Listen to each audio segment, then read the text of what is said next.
Reza mau tahu apa? Pengen tahu aja nih pertama. Ya sebenarnya pengen tahu sebenarnya apa sih kayak latar belakang Bang Angin gitu kan, istilahnya saat ini juga menjabat sebagai direktur otorita di Borobudur gitu, sampai akhirnya Bang Angin memutuskan untuk berniat mengikuti konstelasi pemilu di ITB gitu. Ya, makasih Reza ya. Ya. Saya itu Hari. apa? Kok Pak Hari? Makasih ya Pak Hari. Ya. Saya memang dengan ikatan alumni ini sudah cukup lama ya terlibat, jadi pas dengan apa karakter saya memang yang senang bersilaturahmi, jadi senang ngumpul gitu, senang ngumpul silaturahmi, sehingga dia ITB ini mulai dari pendengar-pendengar saja dulu, artinya ada acara ikut kalau pas lagi tegang, kemudian sekali waktu di 2011 secara formal ikut di IA Jabar, ketua pengurus daerah IA Jabar.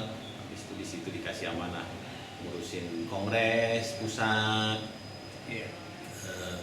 Di 2016 diajak ke pengurus pusat gitu. Jadi keterlibatan ini tentu juga mendorong ada rasa cinta yang kuat terhadap ikatan alumni. Kongres ini saya terpanggil untuk menawarkan diri tentu dengan konsep-konsep yang kami bawa pada alumni. Mudah-mudahan alumni setuju sehingga nanti memilih kita. Oke. Nah, kalau begitu pastikan kalau Mas Angin ini mengajukan diri sebagai salah satu kandidat, pasti kan melihat ada berbagai macam masalah dan tantangan yang dirasakan terhadap IITB saat ini. Iya. Menurut Mas Angin sendiri, apa saja sih masalah utama yang dilihat di tubuh organisasi IITB saat ini, baik secara internal maupun eksternal? Ya, memang tantangan organisasi itu kan bergerak. Iya. Kalau di banyak tempat keorganisasian itu memang bergeser arahnya ya. Dulu senang organisasi rame, sekarang senang virtual. Kemudian di IITB sendiri dulu itu pengurus pusat itu sangat kuat, sentral. Kemudian dia berkembang, bertumbuh. Yang sekarang lebih aktif itu kalau kita lihat adalah teman-teman komisariat angkatan khususnya.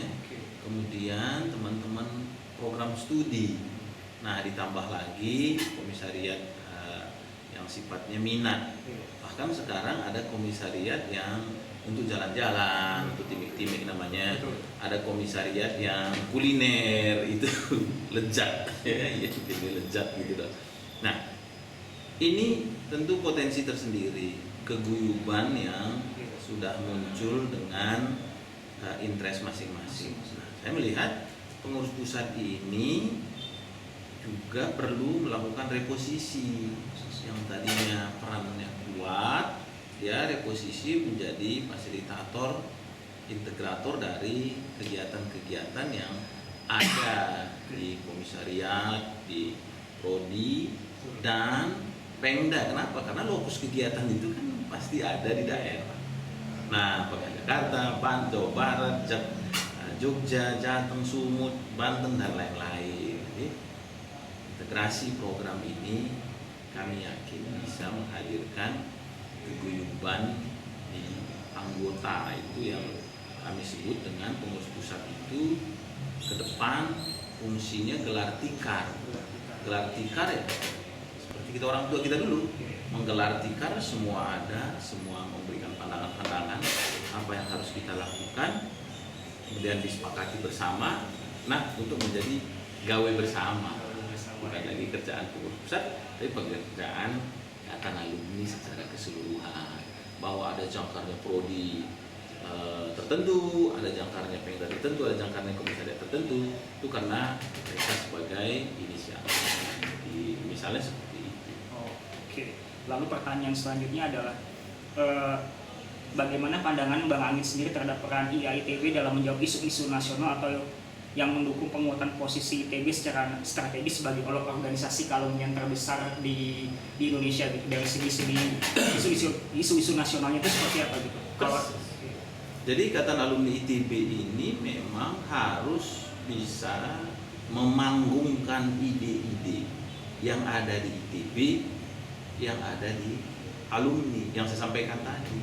Jadi ada konsep-konsep, ada ide-ide, ada temuan-temuan yang tentu itu semua adalah solusi atas permasalahan bangsa. Ikatan alumni ITB harus mampu menjadi kanal kepada pemerintah, harus mampu menggaungkan produk-produk ataupun ide-ide ini kepada masyarakat. Misalnya industrialisasi. Industrialisasi tidak harus kita gaungkan terus-menerus. Karena industrialisasi ini sangat ITB gitu. Dan sangat logis untuk menjawab tantangan dari persoalan kita yang sering kita dengar middle income trap. Berarti bagaimana kita naik kelas dengan pertumbuhan 8%. Tidak ada pilihan, kita harus masuk ke industrialisasi lagi. Produk-produk teknik mesin, anak-anak teknik mesin misalnya, kita gaungkan untuk dikembangkan. Produk-produk teknik sipil, kita gaungkan. Apakah pengembangan infrastruktur ini sudah betul-betul dikerjakan dan materialnya dari dalam negeri, kita gaungkan. Nah, ini tugasnya Ikatan Alumni. Tentu tidak sekedar berteriak, tetapi ada solusi-solusi. Oke, lalu pertanyaan selanjutnya adalah, dalam visi Bang Amin sendiri disebutkan ingin menyatukan Ganesha dari segala usia untuk langkah nyata. Nah, bisa dijelaskan lebih lanjut nggak bagaimana cara mewujudkan hal tersebut? Betul.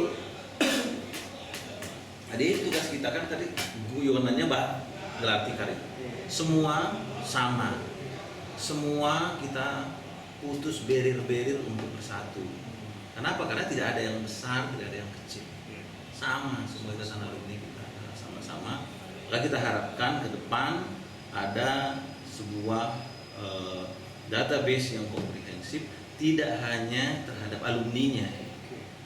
Jadi Fahri alumni apa, ekspertis apa, tinggal di mana, tidak berhenti di situ. Tapi Fahri punya produk apa, punya perusahaan. Nah, ini yang harus kita angkat. Kisah-kisah sukses, kisah-kisah gagal, tidak ada masalah. Nah, ini harapannya kalau ini sudah bagus, akan tercipta ekosistem kita sebut dengan Ganesha Circle. Ganesha Circle gitu ya.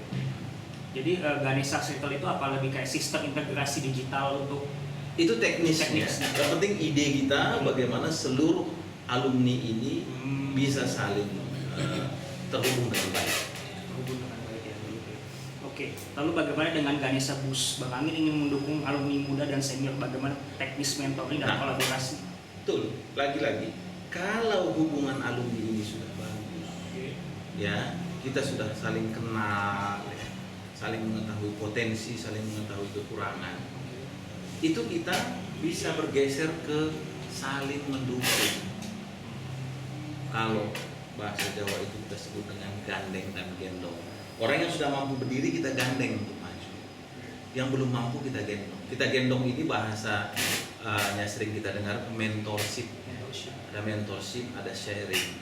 Bisa sharing pengetahuan, bisa juga terjadi sharing modal ketika bisnis sudah matching. Tapi itu di awal tadi ada trust sama alumni, ada circle-nya sudah bagus, dia bisa booster.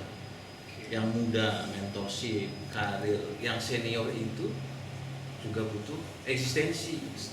Mereka butuh sharing. Tenaganya masih ada, tapi pos industri itu bisa kita optimalkan gitu, pengetahuan para senior. Lalu kemudian bagaimana dengan Ganesha Care dengan mendukung semangat kepedulian dan transparansi, apa bentuk nyata kegiatan sosial yang dikerjakan? Nah, care di sini Ganesha Care.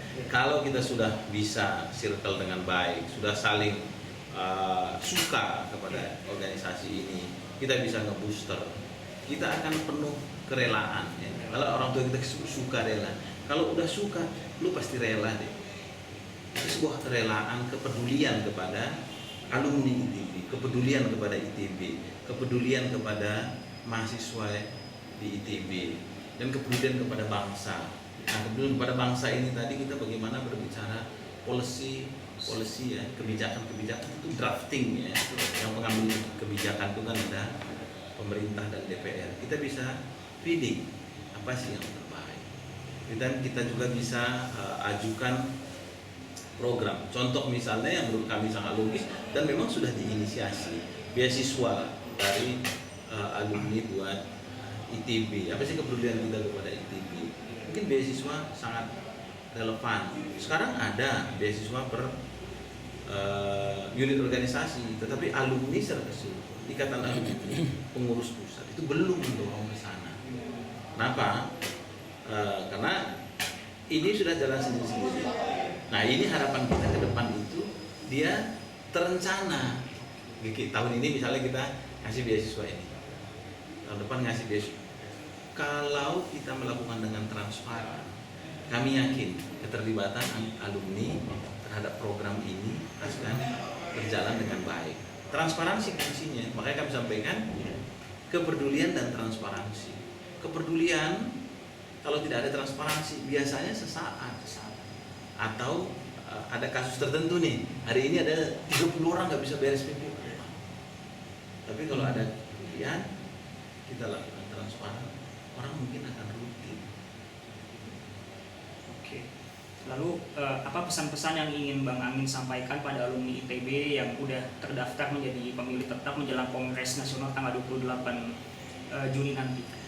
Saya berharap kepada teman-teman yang sudah berhasil verifikasi dengan baik agar bisa meyakinkan teman-teman yang belum terverifikasi bahwa usaha teman-teman itu akan mempengaruhi kualitas kealumnian kita, kepedulian kita kepada alumni. Kongres ini hanyalah satu tahapan dari tahapan panjang tidak berkesudahan kita berorganisasi ikatan alumni ini untuk memberikan manfaat kepada orang banyak. Kalau setuju dengan kami, pokok-pokok pikiran yang kami sampaikan tadi, kami berharap dapat memilih Agustin Pranginangin di 28 Juni 2025 nanti. Bila ada yang belum setuju, ada kesempatan, silahkan koreksi kami sehingga kita pada titik persetujuan yang sama sejak tanggal 28 Juni 2025 tentunya. Oke, nah pertanyaan terakhir dari saya, jika nanti memang alhamdulillah terpilih menjadi ketua umum ITB yang baru, nah bagaimana dengan program 100 hari pertama, target-target prioritas apa yang akan dikerjakan terlebih dulu seandainya? Kita terjebak pada harian. Padahal ini masa kerja paralel. Tetapi program pertama yang akan kita lakukan selalu saya sampaikan, kami menawarkan misi yang 3 tadi. Adapun program kita putuskan secara bersama-sama. Seluruh prodi, seluruh pemda, seluruh komisariat, pengdu akan kami ajak berunding. Akan kami ajak untuk bekerja bersama-sama duduk apa program paling mendesak menurut teman-teman supaya relevansi ikatan alumni khususnya pengurus pusat ini di mata teman-teman tetap ada. Jadi nanti bareng-bareng, bukan kita yang menawarkan, karena kami hadir bukan sebagai wali yang menyelesaikan problem-problemnya alumni, tapi kami hadir untuk melayani alumni kemana alumni ingin bergerak. Siap, kalau begitu oke, cukup dari saya. Ya. Makasih ya Pak Ari. Ya sama-sama, nanti ditulis boleh aja segera. Siap. Sama-sama. Alumni ya. Ya, alumni ya. Kau bagian apa di situ? Saya reporter, Oh, nulis berita. Kalau Bang Ardian apa? Dewan redaksi. Salah satu.